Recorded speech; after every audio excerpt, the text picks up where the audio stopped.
Saudamos a todos os nossos amigos e irmãos com a graça e a paz do Senhor Jesus. Estamos alegres por nos encontrarmos uma vez mais para estudarmos a Bíblia. Queremos agradecer a todos que nos acompanham através do YouTube no canal Hora Tranquila e também que nos acompanham nas demais redes sociais. Nós queremos mandar aqui um alô especial a vocês que nos escrevem, dizendo de onde estão acompanhando os estudos. Adedir Martelo é do Espírito Santo, Walter Henrique Beck é de Caxias, Rio Grande do Sul, e ele compartilha com mais de 60 pessoas. Um abraço a todos vocês.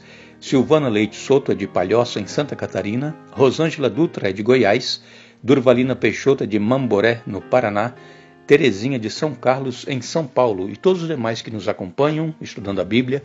Nós agradecemos e iremos juntos orar ao nosso Deus.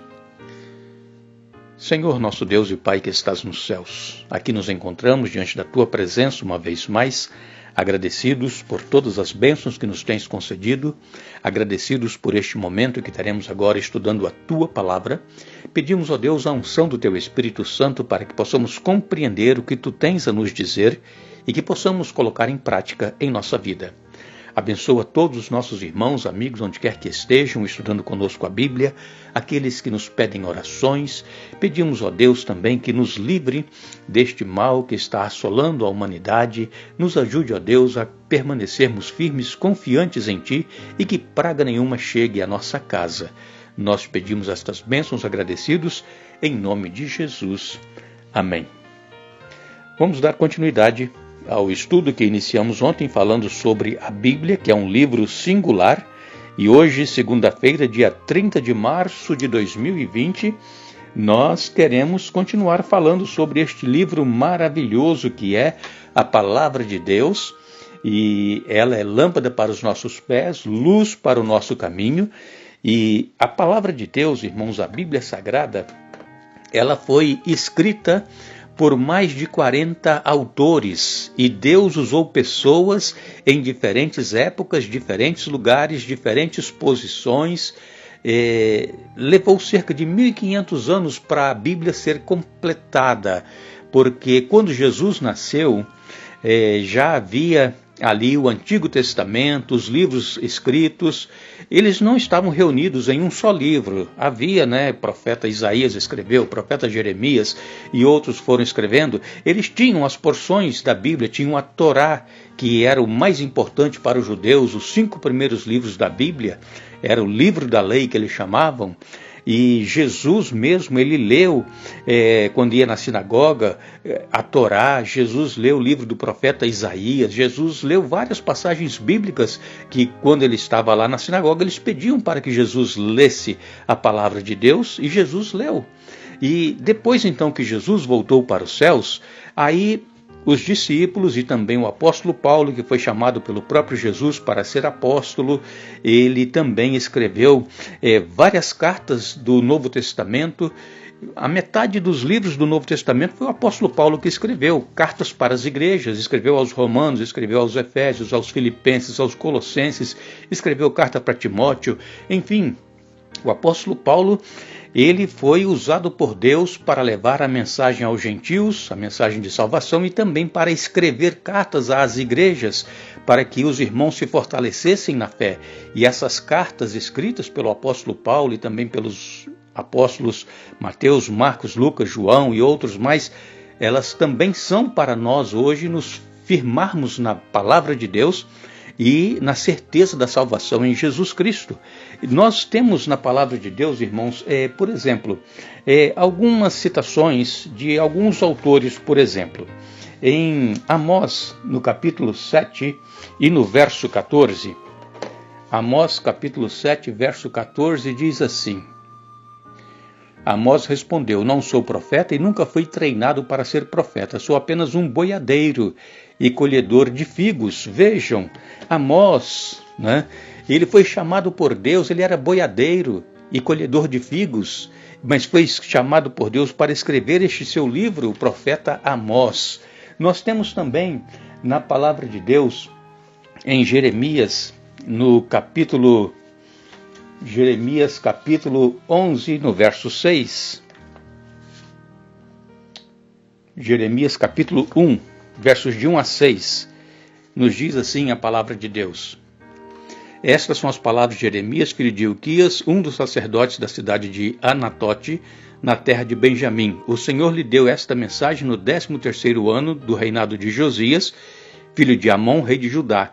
Também lhe deu outras mensagens durante todo o reinado de Jeoaquim, filho de Josias, rei de Judá, até o 11º ano do reinado de Zedequias, outro filho de Josias.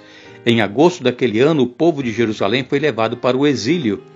O Senhor me deu esta mensagem. Eu o conheci antes de formá-lo no ventre de sua mãe. Antes de você nascer, eu o separei, e o nomeei para ser meu profeta às nações. Então eu disse, ó soberano Senhor, não sou capaz de falar em teu nome, sou jovem demais para isso. Vejam, quando Deus chamou Jeremias, ele disse que era muito jovem, mas o Senhor disse para ele, eu já te chamei, te separei desde o ventre da sua mãe. Você já havia sido chamado e escolhido por mim. Então, um era boiadeiro, o outro era muito jovem. Nós temos também Daniel capítulo 6, versos de 1 a 5, nos diz assim: o rei Dario resolveu dividir o reino em 120 províncias e nomeou um alto funcionário para governar cada uma delas. O rei também escolheu como administradores Daniel e outros 2 homens para que supervisionassem os altos funcionários e protegessem os interesses do rei.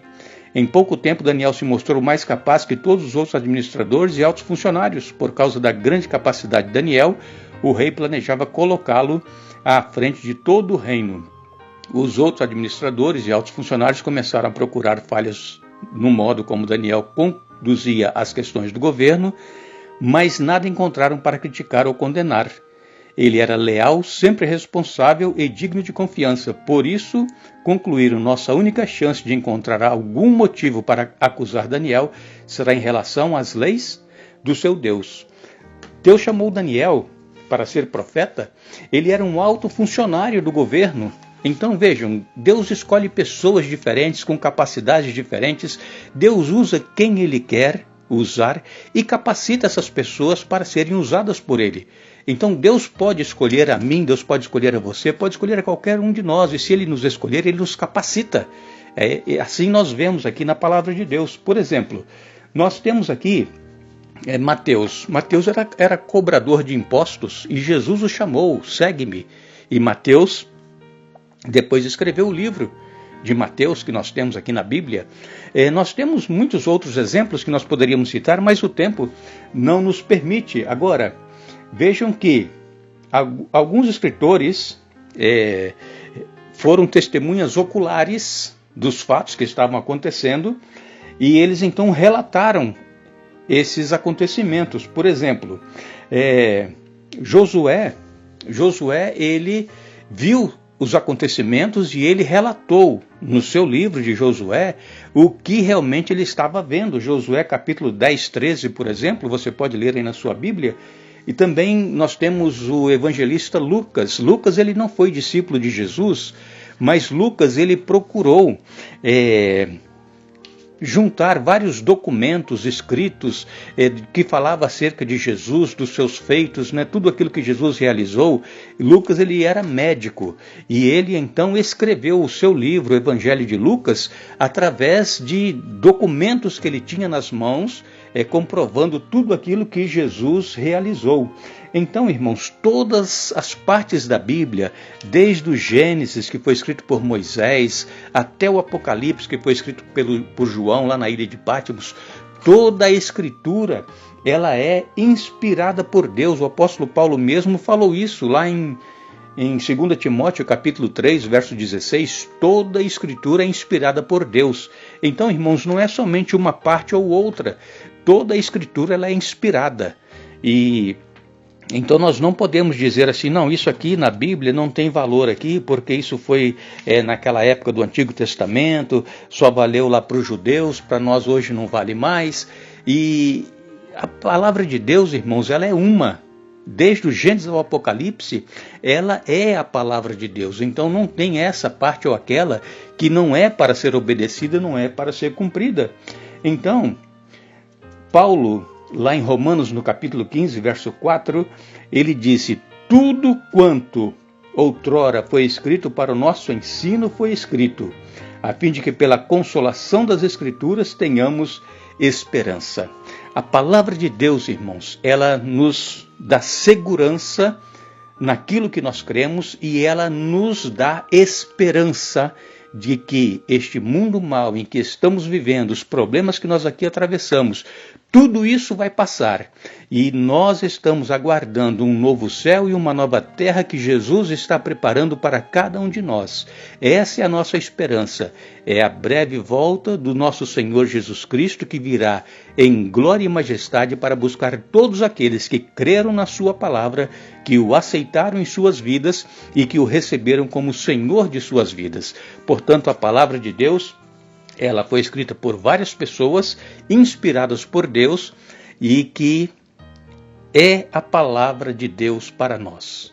Nós não temos dúvida nenhuma disso. Amanhã nós vamos retornar e nós vamos continuar falando sobre a Bíblia, que é um livro singular, um livro sem igual, e nós vamos falar algumas coisas que nós temos na Bíblia como profecia, nos assegurando o tempo que nós estamos vivendo e que nós nos preparemos para o grande dia da vinda do nosso Senhor Jesus. Agora, não nos esqueçamos que se algum de nós tiver falta de sabedoria, deveremos pedir a Deus que a todos dá liberalmente. Tiago capítulo 1, verso 5. Que Deus nos abençoe.